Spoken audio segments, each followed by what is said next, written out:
Okay. ઓ hello everyone.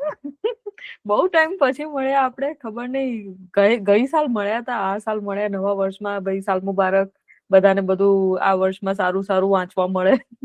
અને તો મેં વાંચ્યું આ ટાઈમ, કેમ કે એક કેરેક્ટર જે તમે હમણાં જ વાત કરી, શું નામ કહ્યું, સોરી, તકોમો.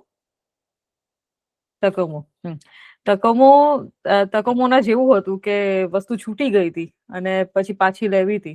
તો ડિસિપ્લિન તો આવતી નથી. રોજ સંકેતભાઈને જોવું આટલું બધું રન કરે છે, રોજ પ્રતિકભાઈને જોવું આટલું બધું રીડ કરે છે, અને મારા રીડર ફ્રેન્ડ્સને જોવું, તમને જોવું, નિધિને જોવું, અને થાય કે આપણે શું કરી રહ્યા છીએ. તો તમને લોકોને પ્રેરણા સ્ત્રોત બનાવીને આ વખતે મેં નક્કી કર્યું કે વાંચ્યા વિના હું ઊંઘીશ નહીં. તો ક્યાંક એ મોટિવેશન તો હતું, પણ તમે બધા આસપાસ નતા, એટલે મારે આમ મનથી જ આમ મનસ્વી બનીને સ્વીકારવું પડતું હતું કે તમે લોકો આ કરો છો એટલે મારે કરવાનું છે. પણ એ મોટિવેશન મને એમ થયું કે પહેલું મારું કિક સ્ટાર્ટ હું છે ને કોઈ એવી મોટિવેશનલ બુક થી કરું. તો સૌથી પહેલી બુક મેં આ વર્ષની વાંચી, મેક યોર બેડ. એ છે વિલિયમ એચ મેક્રેવન કરીને, એક યુએસ ના રિટાયર્ડ ઓફિસર છે, યુએસ નેવીના. અને એમને બહુ મોટા મોટા ઓપરેશન વિશે આમાં વાત કરી છે કે સદ્દામ હુસેનને જયારે કેપ્ચર કર્યો હતો, કે ઓસામા બિન લાદેનને જયારે કેપ્ચર કર્યો હતો, એ વખતનું જે પણ ઓપરેશન બધા પ્લાન થયા હતા, ત્યાં એ એમના બહુ મોટા પાર્ટ હતા આની અંદર. તો એમને એમની જિંદગીના બહુ એવા ઉમદા વસ્તુઓ જે આપણી સાથે શેર કરી, જે આપણે કલ્પના પણ ના કરી શકીએ કે અચ્છા આટલી ઇન્ટેન્સ ટ્રેનિંગ, અચ્છા આટલું ખરાબ એમની ઉપર અત્યાચારો થયા હશે, એમને 6 દિવસ સુધી ઊંઘવાનું નહીં. નેવી ટ્રેનિંગ ટફ છે, બરાબર, એમને પ્રોટોકોલ પ્રમાણે એમની ટ્રેનિંગ થતી હતી, પણ કેમ મેક યોર બેડ? કે મને એક સિમ્પલ કન્સેપ્ટ આની અંદર એટલો ગમ્યો ને કે તમે એક નાની વસ્તુ કરો દિવસમાં, સૌથી પહેલું ઉઠીને, તો તમને રિવોર્ડિંગ લાગે કે જોયું મેં કેવું પૂરું કર્યું. એ નાની વસ્તુથી તમને મોટી વસ્તુ કરવાનું બળ મળે. તો દિવસમાં ઉઠીને તમે સૌથી પહેલી વસ્તુ જો તમારું બેડ જ બનાવો ને, તો તમારું સૌથી મોટું મોટિવેશન છે. કે અમારે નેવીની અંદર એક આમ પહેલો જ નિયમ હતો કે તમે ઉઠીને બેડ બનાવો. રોજ પેલા જે સિનિયર ઓફિસર આવે, આવીને જોવે તો કે તમારું બેડ પરફેક્ટ હોય, તો માને કે ભાઈ માણસ આ વસ્તુને લઈને સિરિયસ છે, એની અંદર ખંત છે, એને આ બધું કરવું છે. તો આ વસ્તુના કારણે આમ તમારી જિંદગીમાં ક્યાંક ને ક્યાંક એટલો મોટો ઇમ્પેક્ટ આવે છે ને કે તમને પણ ખબર નથી હોતી. 8 ચેપ્ટરની બુક છે. એની અંદર એમને એમના ટ્રેનિંગ કાળ દરમિયાન, એમને સર્વિસના દરમિયાનના જે પણ અનુભવો છે એ શેર કરે છે. પણ આખી બુકને જો કન્ક્લુડ કરીએ ને, તો ખાલી 8 જ મુદ્દા છે જે એમને કહ્યા છે કે એના ઉપર તમે ધ્યાન આપો, કે આ વસ્તુ કેમ થાય છે, તમારે કેમ કરવી જોઈએ. કે બેડ બનાવવું મોટી વાત નથી, આપણને શું છે યાર, રાત્રે આવીને ઊંઘવાનું જ છે ને. પણ ના, જ્યારથી મેં આ બુક વાંચી, જ્યારથી, જો કે હું બહુ પર્ટિક્યુલર રહી છું મારી જિંદગીમાં અમુક વસ્તુઓને લઈને, ક્યાં કે બધી વસ્તુઓ પછી થયું કે ચાલશે યાર, હોશે યાર, એમ કરીને ક્યાંક મેં મારી જાતને લિબર્ટી આપી દીધી. ઠીક છે, થશે. પણ હવે વસ્તુ જયારે હું કરીને આમ મને જયારે રિવોર્ડિંગ ફીલ થાય છે, મને જ ખબર છે કે કેવું થાય છે ફીલ. અને હું એ જ કહેવા માંગુ છું કે જો તમે નાના નાના ટાસ્કની અંદર પણ તમે તમારી રીતે પરફેક્ટ આપશો ને, તો એ સેટિસ્ફેક્શન અલગ જ છે. અને તમારે કોઈના આગળ આમ સ્ટાર બનવાની જરૂર નથી, પણ તમે ખરેખર તમારી જિંદગીમાં આ બધી વસ્તુઓ ના કારણે થતી મોટી ઇમ્પેક્ટ ફીલ કરશો. અને એ મને લાગ્યું જ્યારથી મેં આ બેડ બનાવવાનું સ્ટાર્ટ કર્યો, મેં રેગ્યુલર વાંચવાનું ચાલુ કર્યું, મેં જીમ સ્ટાર્ટ કર્યું, મેં મારી ઉપર વર્ક કરવાનું સ્ટાર્ટ કર્યું. અને આ બધી વસ્તુઓ જેમ હું શ્વાસ લઉં છું એમ મને જરૂરી લાગવા લાગી છે કે અચ્છા આ પણ જરૂરી છે, કેમ નહીં, અચ્છા આ પણ જરૂરી છે, કેમ નહીં. પણ આ પહેલી વસ્તુ, દિવસનું કિક સ્ટાર્ટ થાય છે બેડ બનાવવાથી, તમારા બ્લેન્કેટ ને બધું ફોલ્ડ કરવાથી, તકિયા સેટ કરવાથી. અને પછી જે તમને ફીલ થશે ને, બસ થઈ ગયો તમારો દિવસની શરૂઆત. તો એ જે 8 એમને લાઈફ લેસન આપ્યા છે કે તમારે જિંદગીમાં સક્સેસફુલ થવું હોય તો શું કરવાનું, તો એ 8 હું તમને બહુ જલ્દી કહી દઉં. તો start your day with a task completed, number 1. Number 2, you can't go it alone. તમને હંમેશા ક્યારેક ને ક્યારેક દરેક માણસની જરૂર પડે છે, ચપટી ધૂળની જરૂર પડે.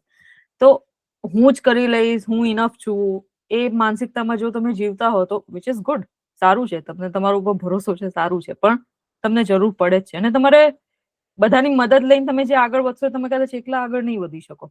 સો think it twice. Number 3, only the size of your heart matters. તમે કઈ સાઈઝના ચપ્પલ પહેરો છો, તમે કઈ સાઈઝના છો, મેટર નથી કરતું. તમે કઈ સાઈઝથી તમારા હૃદયને બીજા બધા લોકો માટે ઓપન રાખ્યું છે, કે કઈ રીતે તમે એમની સાથે વર્તો છો, એ આ દુનિયાનું સનાતન સત્ય જે કદી જવાનું જ નથી એવું છે. Number 4, life not fair, drive on.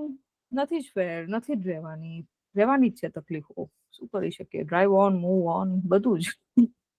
Number 5, failure can make you stronger.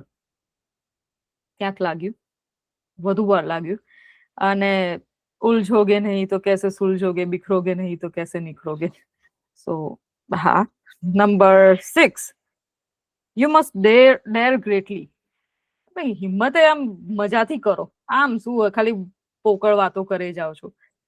Number 7, stand up to bullies. આ મને કેમ પર્સનલ લાગ્યું, કેમ કે માં બન્યા પછી હું ક્યાંક ને ક્યાંક એક જજમેન્ટલ સમાજની અંદર, અચ્છા માં બનીને તું આમ, અચ્છા આમ નથી કરતી, અચ્છા આમ કરે છે, આ બધી વસ્તુ. હું ખાલી એક સિમ્પલ વાત કરું છું કે જે ટાસ્ક હું કરી રહી હતી એ ટાસ્ક હું પહેલી વાર કરી રહી હતી, અને તમને એપ્રિશિએટ કરનારા જેટલા લોકો આવશે એટલા બુલી કરનારા પણ આવશે. સો એ ઓલવેઝ તમારા ઉપર છે કે તમે બંનેને આમ સાથે લઈને ચાલો. લાઈક તમે જેમ વર્કઆઉટ કરતા એમ તમારે સાથે અથડાવાના છે એ રીતે. અને number 8, rise to the occasion. અને બેટમેન મારો બહુ ફેવરેટ છે, અને એના એક એ ડાયલોગ વિશે આપણે વાત નહીં કરીએ, એ પછી એ આપણે આખી અલગ ચર્ચા થઈ જશે. પણ मौका मिले तब बोलो, मौका मिले तब खिलो, और ऐसे खिलो कि लोग देखते रह जाए, kind of. Number 9, oh apologies, 10 lesson છે, 8 નથી 10 છે. Number 9, give people hope. જે આ દુનિયામાં બહુ જરૂરી લાગી રહ્યું છે. હું આસપાસ ઘણા લોકોની વચ્ચે રહી છું કે જે લોકોને ખાલી હોપ જોઈએ છે, એ જે કરી રહ્યા છે વસ્તુ કરવાની અંદર. અને જો તમારી પાસે હોય ને તાકાત, તો પ્લીઝ આપો બીજાને, કેમ કે તમને નથી ખબર કે તમારી એક નાની એક ચિનગારી કઈ રીતે એમની જિંદગીમાં પોઝિટિવ ઇમ્પેક્ટ આપશે અને કઈ આગ લગાડશે. અને નંબર 10, નેવર એવર ક્વિટ. એમના કહેવા પ્રમાણે કે નેવી ઓફિસર પર જ્યારે એમની ટ્રેનિંગ ચાલતી હોય છે ત્યારે કેટલા અત્યાચાર થતા હતા એમને ટ્રેન કરવા માટે, તો પણ એ લોકોએ લા મિઝરાબ મૂવીની અંદર સૌથી પહેલો સીન જ્યારે એ લોકો શિપ ખેંચતા હોય છે, લુક ડાઉન, બસ એ વાળું સીન છે કે એ લોકો જ્યારે એમને આટલી આમ તન તોડ મહેનત કરાવતા હતા કે આમ માણસ ગીવઅપ જ કરી જાય કે નથી કરવું ભાઈ, પણ એની ઉપર એ લોકો ગીત ગાતા હતા. અને એમના ઓફિસર, સિનિયર ઓફિસર, બધા ટ્રેનર બધા ના પાડી દીધી કે આવું બધું કરશો ને તો તમને કાઢી મૂકો. પણ એમને ગીત ગાતા ગાતા ટ્રેનિંગ પૂરી કરી. તો એ હંમેશા તમારી ઉપર છે કે તમારી સામે જે વસ્તુ આવે એને તમે કઈ રીતે લો છો. તો એક નાની હેન્ડફુલ બુક મારા પપ્પાએ મને ગિફ્ટ આપી હતી. ખબર નહીં ક્યાંથી એમને શું સૂજ્યું અને એ લઈને આવ્યા હતા, પણ મને ખરેખર લાગે છે કે મસાલિયામાં અમુક મસાલા જેમ જરૂરી છે ને અમુક શાક બનાવવા માટે, એમ તમારી જિંદગીમાં જ્યારે તમે રીડિંગને અપનાવતા હોય ત્યારે અમુક બુક્સ પણ જરૂરી છે કે એ રાખવી જ જોઈએ. ક્યારે તમને કામમાં આવશે ને એમ ખબર નહીં પડે. આમ લાગે બહુ સિમ્પલ કે હા ખબર જ છે ને બધા, પણ મેં વાંચ્યા પછી મને ખરેખર એ વસ્તુ ફીલ થાય છે કે મસ્ટ હેવ બુક છે અને મસ્ટ રીડ બુક છે. કે મને કદાચ નંબર 1 પર્સનલ લાગ્યું, મને લાગ્યું આનાથી મારે સ્ટાર્ટ કરવું જોઈએ. કોઈને કદાચ નંબર 7 લાગે, નંબર 8 લાગે, પણ તમે એક પોઝિટિવ ઇમ્પેક્ટ સાથે ઊભા થશો. આ તમારી જિંદગીમાં એક સારી ઇમ્પેક્ટ આપીને તમને યાદ રખાવે એવી બુક છે. સો વાંચવા જેવી, મજા આવશે. અને બસ હવે જોઈએ કેટલી વંચાય છે બીજી, પણ મજા આવી ગઈ. હિનુ, આપણે બુક ચૂઝ કરી કે બુક આપણને ચૂઝ કરે? આ બુકે મને ચૂઝ કરી છે. મારે હેરી પોટરના પેલા બસ વોન્ડ જેવું થઈ ગયું છે કે ભાઈ આ શું હતા, ઓલિવિયર ની છડી જે હતી ને, બસ એવું જ થયું છે. મારા બુક માંથી મને સામે દેખાઈ આવી. એક્ઝેક્ટલી, એટલે આ બુક આવી છે. બટ ઉલझोगे नहीं तो सुलझोगे कैसे. વાવ, બહુ મસ્ત, બહુ મસ્ત, મજા આવી ગઈ, બહુ સરસ. અને હા, સોરી, એપોલોજીસ ની વાત થાય છે તો ઓલા કેરેક્ટર નું નામ તકુકો હતું. મેં મોમોકો અને તકુકો ને બેને અપબ્રંશ કરીને બેને ભેગા કરી દીધા, એટલે I am so sorry about that. No worries. તો તકુકો ની જેમ મને પણ મારો જૂનો પ્રેમ પાછો મળ્યો. ઓકે ઓકે, બહુ મજા આવી ગઈ ખરેખર. બહુ મજા આવી ગઈ. ઓકે, નિમિષનો મેસેજ આવ્યો છે કે 2 મિનિટમાં આવું છું, એટલે કદાચ આવશે, બટ લેટ્સ ગો.